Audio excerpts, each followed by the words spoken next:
พี่น้องมัดสุขูสุคนจ้าอันนี้มาจีก็ได้ต้อนรับน้องใหม่เข้าบ้านจ้านี่ได้ตู้น้ำห้อนน้ำเย็นแล้วพี่น้องได้มาใหม่ๆมันหมาดสลองตู้เงินเย็นพี่น้องเอ้ยเงินดาวเอาดาวเอามันมีผาจับอัดมันจับหักดูกับพี่น้องงามบ่นี่2,500,000ด้วยพี่น้องเด้อตกอยู่ประมาณ4,000บ่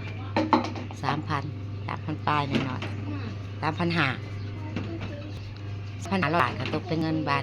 ประมาณนี้นะพี่น้องบนใส่จอกนะไข่หมกจัดแจงไข่หมกกาเพิ่นเจ็บแขวด้วยพี่น้องมื้อนี้บ่ได้ไปโรงเรียนพี่น้องเจ็บแขวแม่งแห้งเป็นบางเวลาสบายดีป้าลุงนี่ล่ะโชคสบายดีทุกโชคชัยใบบุญในสายแหละน้องเว้ยดิไปใส่ล่ะต้อนรับน้องใหม่ได้แล้วตู้ไม่ที่พันจะเคิงยังได้แต่ดนแล้วพี่น้องวันนี้ได้สมความมุ่งมั่นปรารถนาเงินดาวแล้วพี่น้องบ่ได้ซื้อสดเด้อนี่เด้อพอได้เฮ็ดเวียกแล้วก็เลยดาวเอาอาศัยเงินเวียกพอเฮ็ดงานพี่น้องได้เงินอยากทำงานมาแล้วก็แบ่งใส่แบ่งกินแบ่งญาติเอาแน่พี่น้องไม่จีดก็อยากได้2,500,000มันก็สิเป็นเงินบาทกับประมาณ3,500 บาทครับประมาณนั่นแหละพี่น้องถ้าเป็นเงินบาทกัน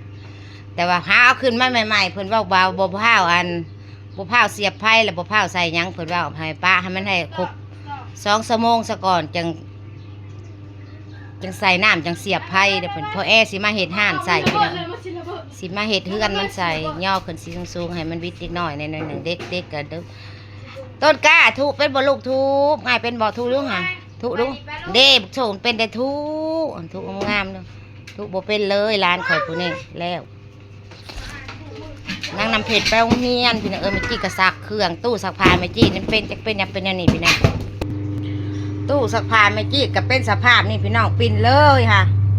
พวกอวยหน้าอวยหลังพี่สังหันอย่างเดียว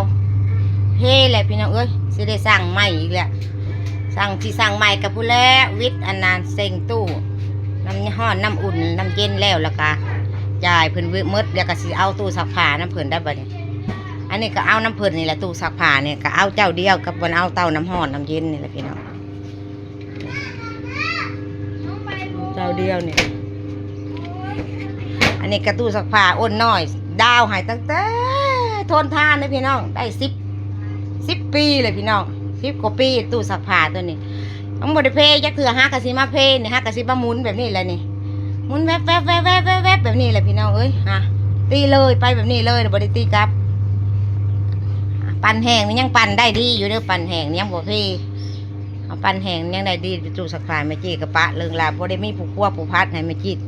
ลงไปอยู่สวรรค์ซักเครื่องเด้อวันนี้ซักเครื่องเท่าน้ำเย็นนี่เข้าใจตัวนี้วิทย์เซ็งวิทย์แล้วก็สิสั่งเอาใหม่สิสั่งเอาตู้สักผ้าไปนี่พี่น้องน้องซิงจ้ะเริ่มกินกับประมาณนี้ไปใช้อะไรใบบุญดี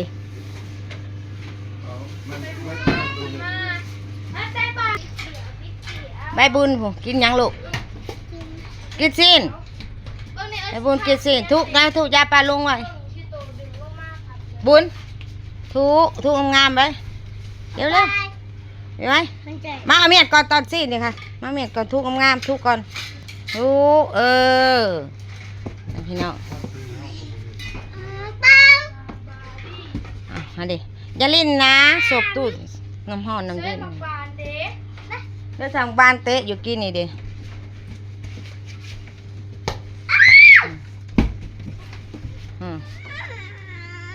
ลิ้นน้ำกันเตะน้ำเดียว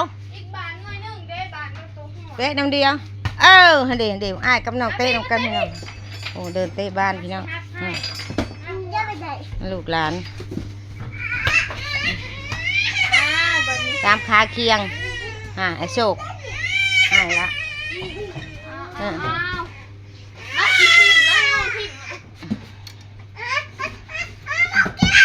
โบเทมอาเมียนอยู่นั่นแหละโบเล่นโบ บ่แม่นแนวลินเอาเมียนเดี๋ยวพาร้านลินอยู่ในบ้านในเฮือนนี่แหละกกลงไม้มาจีกะฮดแล้วหรอกกะมันกระส้มซื่นเลยได้พี่น้องเอ้ยมาจีดมามันกระซื่นเลยได้ปานนี้ได้ซื่นบ้านเลยได้บาดนี้ได้นี่กบดอกไม้แก๊สเจ้าออกมาปุ๊บเอาออกไปเมียนทางข้างเบื้องนะปุ๊บมาให้เด็กน้อยลินญาติกันน้ำหน้าลังกันนี่ซื่อๆก็ญาติกันพี่น้องเอ้ยลูกหลานก็ได้ตอนเช้ารีวิวต้อนรับน้องมาเบิ่งแห่สิเห็ดพอสิห้าใส่ตู้น้ำเพิ่นจะพี่น้อง สบายดีพี่น้องข้างเลือดสุกอันซาวเส้น มาเบิ่งมาติดตามไปนำกันพี่น้อง อันน้ำดื่ม หาน้ำกินสิใส่เต้าน้ำให้หน้าเต้าน้ำเนี่ยนี่นาง มาพาได้ชิวมาได้ มาให้พ่อเฒ่าแม่ชิวเอาไปเฮ็ดหยังหัวตำมันโชคกับพ่อโชคเลยบอกให้นุ่งส่งกับบ่นุ่งอ่ะนุ่งเพิด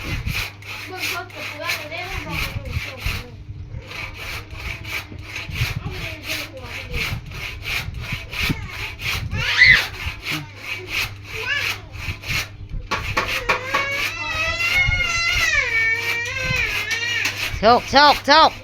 เอาให้อ้ายไว้เอาให้อ้าย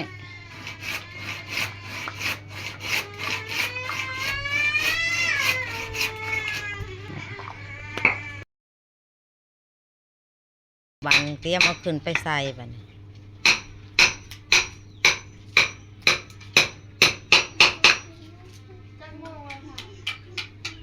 นี่ค่ะ11 โมงแล้วเขาจะเลิกการเลยเต้จะเลิกโรงเรียนเลยเต้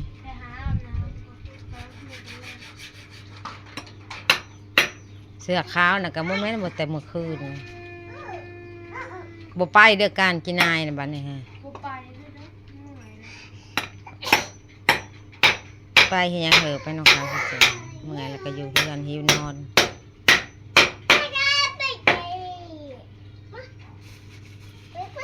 โอ้เป็นขนาดทางผู้ตอกล่ะ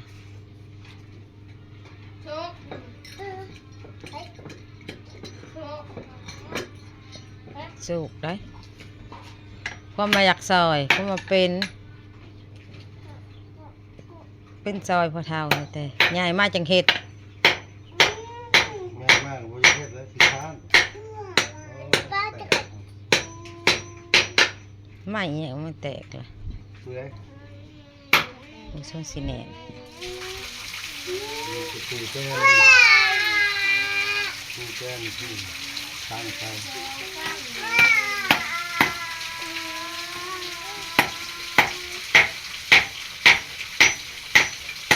โอ้ยโอ้ยโอ้ยอย่าเห็ดขักไรเลยแม่มันขี้พุ่นได้บริเวณนั้นอื่นได้นะ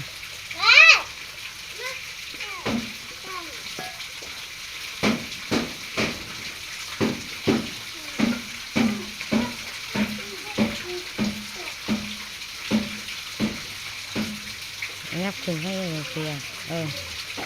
ประมาณนั้น เป็นเหมือนกันมันจับใส่แล้วก็แป้งปูนี่ปูจะตั้ง ปูเนี่ยบ่เพียงเลยตอกกะ ปูเที่ยงเลย มาตอกเขาแล้วบ่เพียงเลยตัวนี้ฮะพ่นออกมาพี่ตัวนั้นผัด เบื่อกันไปแล้วนะ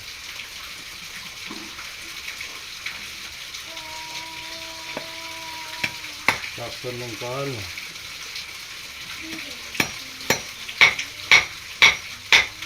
แตกออกมาเนี่ยกับส่งสีมัน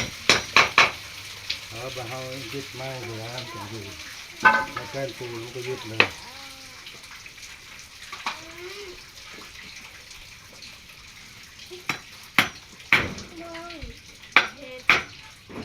เกือกผักแต่ละกับขี้ดิน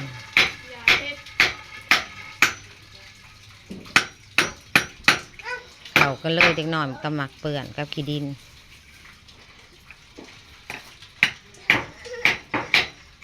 เป็นหยังไงบัดนี้ น้ำสัตว์เล็กตะปู ฮะเผยพาตัวเห็ดเอามือทอกเล็กตะปูเผยพาเห็ดน่ะเจ็บแล้วบัดนี้เจ็บแล้วจำนี่บ่หรอกโอ้ยลูกเป็นล่างเลยพี่น้องเอ้ย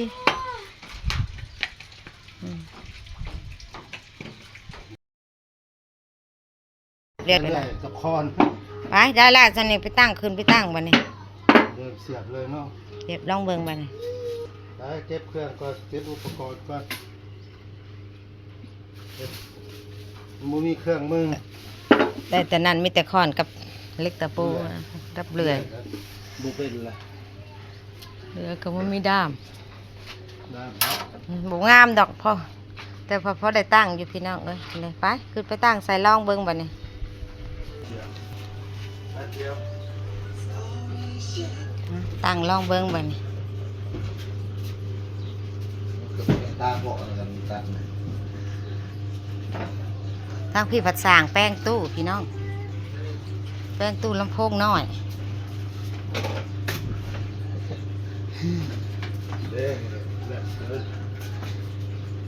เดี๋ยวนั้นล่ะพุ่นแหละตัวมันสิย่อขึ้นน้ำพุ่นแล้วมันย่อบ่ได้สูงมันย่อตุกน้ำใหญ่ขึ้นพุ่นแหละ ไอ้เนาะ เอา สูงลายก็ย่อตุกน้ำขึ้นบ่ได้ มันก็สูงพอแห้งแล้วนะอย่าว่าสูงหลายนะได้อยู่เนาะตุกสัตว์คืออ่างเหนือฮะ ได้แล้วผู้ชายใหญ่แล้วน้อย ตายยัง เด้สันจับมันไข่นี่ดิ ง่วงมันเลย ห่วงมันนี่ดิเอาติดใส่ลองเบิ่งบัดนี้ อยู่ในน่ะคนอยู่ในข้างละอยู่ในอันนี้ลุมมาทำให้โจ้ไปเท่า บ่ใส่จอกอยู่ทางหลุมฮะ โอ้ขาแทกจอกให้3หน่วย แม่นแหละจอกในเฮือนนี่แหละแทกจอกมาแต่ใส่ ไปเดียวมาจากนักข่าว บ่ได้สมัครก็ดีเลยเนาะพี่น้องเนาะอันนี้อันนั้นแหละพาจับใส่หันเด้มาเด้ ไปกันได้พอคุณพ่อ เด้น็อตมา ระลึกมา ประกอบแนวจับบัดนี้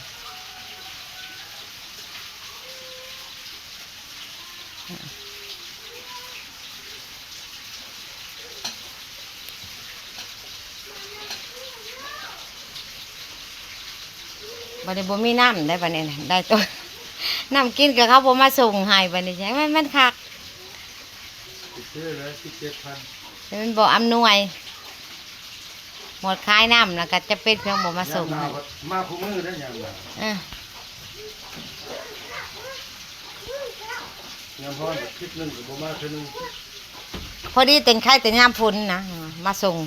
บ่เอา ว้าวส่งน้ำพุนกินแล้ว